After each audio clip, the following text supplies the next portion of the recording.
నమస్తే రమగారు. నమస్తే జయ. రమగారు, కార్తీక మాసంలో మనం కార్తీక మాసం అంతా ఉపవాసం చేస్తాము, దీపం పెడతాము ఖచ్చితంగా. దాంతోపాటు మా రమగారి పురాణం, కార్తీక పురాణం వింటాం. వీటన్నిటితో పాటు తులసమ్మకు కూడా చాలా ప్రాధాన్యత ఇస్తామండి. ప్రతిరోజు కూడా తులసి మాతని కొలుస్తూ ఉంటాం. దీనికి సంబంధించి కొన్ని సందేహాలు ఉన్నాయి రమగారు. తులసి మాతకి ఉదయం పూట తులసి మాత ముందు దీపం పెట్టాలా, తులసికి సాయంత్రం పెట్టాలా? మీరు ఒక్కొక్కటి చెప్తే నా ఒక్కొక్క సందేహాన్ని అడుగుతున్నాను. ఒక్కో ప్రశ్న షూట్ చేయి, నేను ఒక్కొక్క ఆన్సర్ చెప్తాను. అంతే. తులసి చెట్టు దగ్గర 2 పూట్ల దీపం పెట్టుకోవచ్చు. తులసికి సన్నిధానంలో దీపం అని ఎట్లా దగ్గరగా పెట్టేసేయకూడదు. కొంతమంది కుదుట్లోనే పెట్టేస్తూ ఉంటారు. అవునవును. తులసి ఆ పని చేయకూడదు. వేడి తగిలేలాగా పెట్టకూడదు. చాలా సెన్సిటివ్ కదా. ఏజ్ మొక్క అయినా సెన్సిటివే. అవును. అందులో తులసి కుదుట్లో పెడితే ఎట్లా, యువతలు పెట్టుకోవాలి. తులసి దగ్గర కొంచెం శుభ్రం చేసుకోవటం. రోజు మీరు దీపం పెట్టదలుచుకుంటే తులసి దగ్గర కూడా నీళ్ళు జల్లి ఒక మాట తుడిచి పిండితోటో చాక్ పీస్తోటో మీకు చేత వచ్చిన అవకాశాన్ని బట్టి కదా ముగ్గు వేసుకోవటం. తులసి కుండీకో లేకపోతే కోటకో ఒక చిటికెడు పసుపు రాసి బొట్టు పెట్టడం, ఓ దీపం వెలిగించటం, దీపం పెట్టుకోవటము. అక్కడి నుంచి ఒక అగరబత్తి చూపించటము నిత్యము చేయొచ్చు. అగరబత్తి చూపించము, మేము అదేం చేయమండి, మాకు అన్ని రెడీగా ఉన్నాయి, అన్నయ్య అంటే పెయింట్ చేసి ఉన్న తులసి ఉంది అంటే తుడుచుకోవాలిగా, తుడిపో ఏదో ఒకటి చేయాలి. దీపం పెట్టుకోవచ్చు 2 పూట్ల. ఉదయం ప్రాతకాలం సూర్యోదయం కాకముందే స్నానం చేస్తాం కదా, అవును, అప్పుడు ఒకసారి దీపం. సాయంకాలం సంధ్యా దీపం కూడా తులసి దగ్గర పెట్టుకోవచ్చు. ఇక్కడ కూడా నువ్వుల నూనె ప్రాధాన్యత ఉంటుందండి. నూనె ఎప్పుడు ప్రాధాన్యమే చేయ.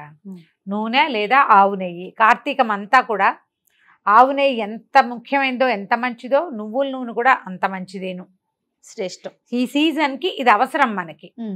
మీ అవకాశాన్ని బట్టేమ్మా, లేదా అంత లేదు కానీ ఆవు నెయ్యితో పెట్టాలని ఆస్తి ఉంది, నూనెలో కొంచెం ఆవు నెయ్యి వేసి ఒక చుక్క పెట్టుకో, తర్వాత పైది నువ్వుల నూనె పోసుకోండి. వేరే అవిసె నూనె, విప్ప నూనె వాటిలోకి వెళ్ళబోకండి.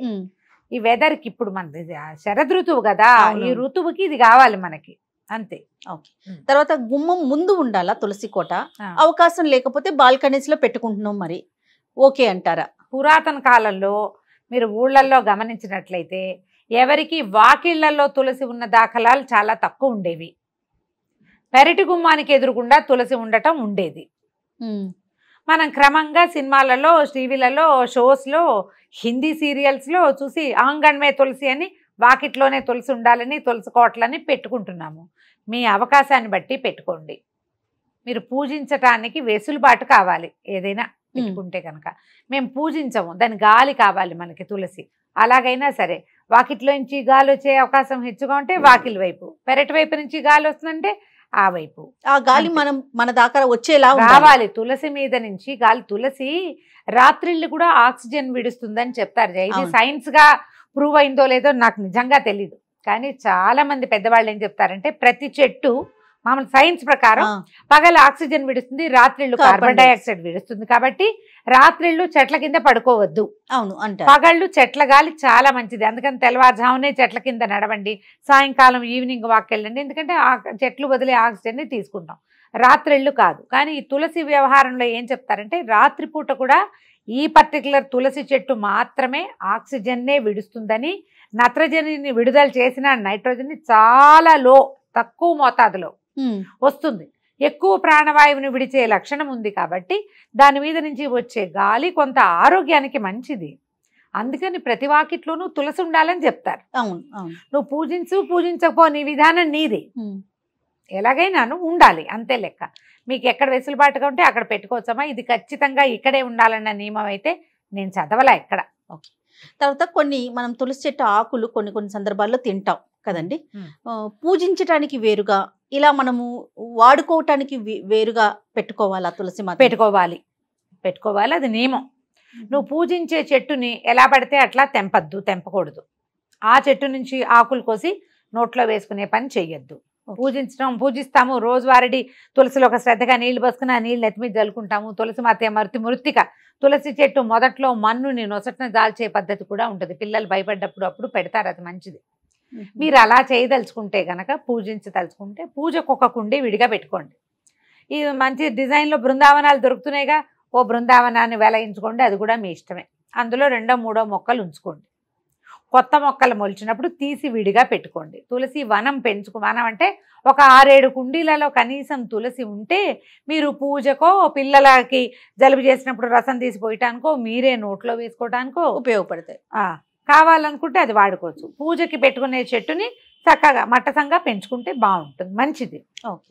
లక్ష్మీ తులసి, కృష్ణ తులసి అని వింటాం. ఈ రెండిట్లో ఏది ఉంచుకోవాలండి ఇంట్లో? 2 ఉంచుకోవచ్చు. పూజ కూడా రెండింటికి చేయొచ్చు. 2 మొక్కలు. ప్రత్యేకతలు ఏంటి రమ్మగారు? ఈ లక్ష్మీ తులసి కంటే లేత రంగు చేయాలి. ఆ చెట్టు కూడా నాజుగ్గా ఉంటుంది. కృష్ణ తులసి ముదురు కాండమున ముదురుగా ఉండేది, ముదురు రంగులో కనపడుతూ ఆకులు ఘాటైన ప్రకృతి కలిగి ఉంటాయి. ఇది మంచి ఇది చెడు అని ఏమీ లేదు. ఈ పూజకి ఇదే, ఆ పూజకి అదే అన్న మాటలు కూడా పొరపాటే. మనం కల్పించుకుంటాం వాటన్నిటినీ. అవి 2 రకాలు అంతే. మీరు ఆకుపచ్చగా లేత ఆకుపచ్చలు అందంగా కనపడే ఆకు, కొంచెం ఎరుపు ధాళ్ళు కలిగి ముదురుగా బలంగా కనబడే ఆకులు కనిపిస్తాయి. 2 మొక్కలు ఉంచుకుంటే చూడడానికి అందంగా కూడా కనపడుతుంది. 2 మంచివే, ఆరోగ్యానికి మంచివే, గాలికి మంచివే, పూజకి మంచివే. తర్వాత మొక్కకి మనము ప్రతిరోజు సాధారణంగా నీళ్లు పోస్తాం. అయితే ఏదో ఒక కామెంట్లో నేను చూసానండి, ఆదివారం తులసి చెట్టుకి నీళ్లు పోయకూడదు, ఎందుకంటే నారాయణ సేవలో ఉంటుంది కాబట్టి అనేసి. ఎందుకు మిగిలిన రోజుల్లో తులసి నారాయణ సేవలో ఉండదా? ఎక్కడి నుంచి వస్తాయమ్మా ఇలాంటివి? వారానికి ఒక్కరోజే ఆవిడ నారాయణ సేవ చేస్తుందని మనం ఎక్కడ చదివాం? ఏమో మరి, దేవి భాగవతంలో ఎక్కడా చదవలా, కార్తీక పురాణంలో ఎక్కడా లేదు. ఒక్కరోజు సేవలో ఉండటం ఏంటండి? ఒక్కరోజు నిరంతరము నారాయణ సేవలోనే ఉంటుంది ఆవిడ. అంతే కదా. నారాయణుడికి ప్రీతిపాత్రమైన చెట్టు అని కదా మనం చెప్పుకుంటున్నాము. వారంలో ఓ రోజే ఆయన వంతుకొస్తుంది అన్నట్టు చెప్తే ఎట్లాగా? అలాంటిది ఏం లేదమ్మా. తులసి చెట్టుకి రోజు నీళ్లు పోయిన, ఒక చెట్టు సంరక్షణ అంటే నిత్యము చెంబెడు నీళ్లు పోయకపోయినా చారెడు నీళ్ళైనా పోయాలి చెట్లకి. రోజు పోయొచ్చు నీళ్లు, ఏ తప్పు లేదు. దళాలు కోసేటప్పుడు కొంచెం ఈ రకమైన శంక కొన్ని చోట్ల కనపడుతుంది. ఎట్లా? తులసి దళాలు రోజు కొయ్యకూడదు, శుక్రవారం మంగళవారం కొయ్యకూడదు, మరి ఆదివారం కూడా కొయ్యకూడదు అని ఎవరో అడిగారు. ఆదివారం కోసుకోవచ్చు అని నేను కోసుకోవచ్చు అని చెప్పాను నేను. అయితే వాళ్ళు అడిగారు, ఎవరో గురుగారో ఎవరో చెప్పారండి. ఇప్పుడు తులసి దళాలు ఎందుకు కోస్తారు జయ? మామూలుగా రోజువారీ ఎందుకు కోస్తావు? నువ్వు ఎందుకు కోస్తావు? ఏదైనా నోట్లో వేసుకోవడానికి? అంతే. నేను కోస్తాను తులసి దళం. మా ఇంట్లో చిన్న కృష్ణ ప్రతిమ ఉంది. నేను కృష్ణుడి పాదాలకు ప్రతిరోజు ఒక తులసి దళం పెట్టాలి, నా నియమం. నేను మంగళవారం, శుక్రవారం, ఆదివారం కృష్ణుడికి తులసి సేవ చేయొద్దా? ఇప్పుడు ప్రతిరోజు చేసే అలవాటు ఉన్నప్పుడు అప్పుడు వారాలు చూసుకోం కదండి. అక్కర్లేదుగా? అక్కర్లేదు. ఇప్పుడు ఏ తులసి నువ్వు కోయకూడదు, మామూలు తులసికి నువ్వు విడిగా పూజ కోసం లేదా ఇతరత్ర ఆయుర్వేద ఉపయోగాల కోసం పెట్టుకున్న తులసి కొయ్యకూడదన్న నియమం అయితే లేదమ్మా. నేను దాన్ని సమర్థించట్లేదు. ఇప్పుడు ఎందుకంటే మనం సేవ, ఇప్పుడు నా దగ్గర కృష్ణుడు ఉన్నాడు, సాలగ్రామార్చన ఉన్న వాళ్ళు ఉంటారు. సాలగ్రామం అంటే నిత్యము తులసి అర్చన, పువ్వులక్కర్లా సాలగ్రామానికి. విష్ణు సేవ చేయడానికే కదా తులసి. తులసి రోజువారీ ఎవరికి వస్తారు? మామూలు వాళ్ళు ఎవ్వరు కోయరు. ఏ దేవుడికి తులసి పెట్టం మనం, జ్ఞాపకం చేసుకోండి. అవునా కదా? Simple logic. మనం ఎవరికి పెడతాము? కేవలము విష్ణువారాధనకి మాత్రమే, ఆరాధనకే తులసి కొయ్యాలి. మరి మంగళ శుక్రవారాలు ఆదివారాలు తులసి కొయ్యకూడదంటే ఆరాధన మానేస్తామా? అంతే, సింపుల్ కదా. మానం, ఆరాధన చేస్తాం కాబట్టి అమ్మ ఆరాధన కోసం కోసుకుంటున్నాము అని దండం పెట్టి కోసుకోవాలి. అయినా పూజకి వేరు, మనం ఇతరితర కార్యక్రమాలకి వేరుగా పెట్టుకుందాం అనుకున్నప్పుడు ఇంకా ఈ రోజులు లెక్క అవసరమే లేదు. విష్ణువారాధనకి నిస్సంకగా తులసిని కోసుకోవచ్చు. అయితే రాత్రిళ్ళు కోయొద్దని మాత్రం ఖచ్చితంగా చెప్తారు. రాత్రిళ్ళు తులసి కాదు, నువ్వు ఏ చెట్టు నుంచి ఏమీ కోయకూడదు. చెట్లు రెస్ట్ లో ఉంటాయి. వాటి నుంచి కార్బన్ డైఆక్సైడ్ రిలీజ్ అవుతూ ఉంటుంది, వాటి దగ్గరికి వెళ్ళకూడదు. అంతే.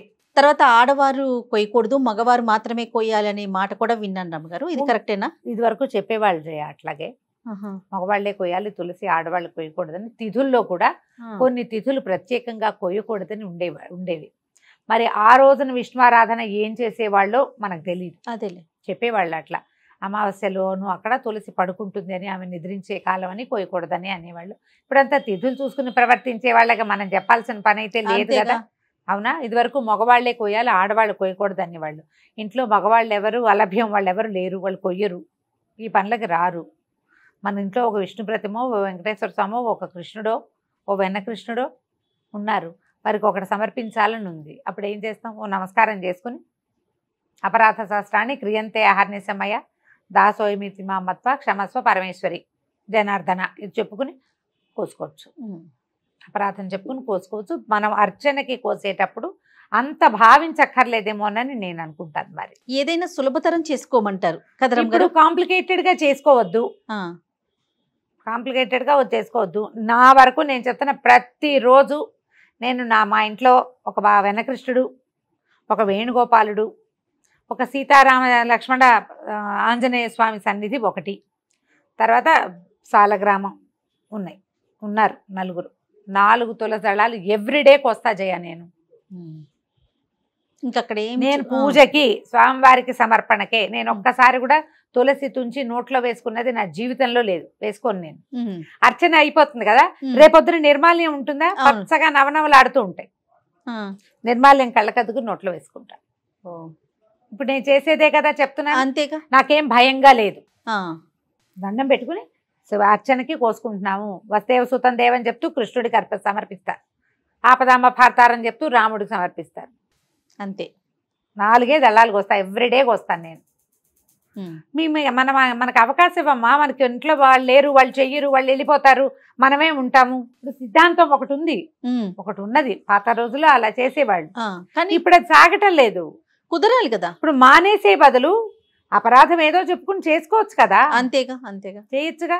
నాకు పూజించే తులసి అలా ప్రత్యేకంగా లేదు, అంతా ఒకటే ఉంది. ఒక చెట్టుని ముట్టుకోను అసలు, అది ఉంచుకుంటాను. ఇప్పుడు ఈ కార్తీక మాసంలోనే నేను తులసి దగ్గర దీపం పెట్టుకుంటాను. రోజువారీ తులసిలో పెట్టిన మొత్తం అన్ని తులసి చెట్లకి నీళ్ళు పోసేస్తాం ఒకటేసారి. కార్తీకంలోనే తులసిధాత్రి కళ్యాణం చేస్తాము, అవన్నీ చేస్తాం కదా. అందుకని ఒక కుండి, ఆ కుండీలో ఇవి అసలు దళాలు కొయ్యను, అవి కొయ్యకుండా ఉంచుతాం. ఈ రెమ్మలు పెరుగుతాయి కదా బాగా, ఆ పెరిగినప్పుడు మంజరిలు పెరిగిపోతాయి అనే మనం విత్తనాలు వచ్చేవి, మంజరి, ఆ మంజరిని విరుస్తాం ఓ నమస్కారం పెట్టుకుని. అంతే, సులభతరం చేసుకోండి అమ్మా. ఈ కాలం మారింది, దీన్ని కాంప్లికేటెడ్గా చేసుకుని ఏవో అక్కర్లేని టెన్షన్లు డెవలప్ చేసుకుని వాటిని మానసిక సమస్యలుగా పరిణమించుకుని చెయ్యొద్దు. రైట్, అంతే. ఓకే రమ్మ గారు, నమస్తే. నమస్తే జయ.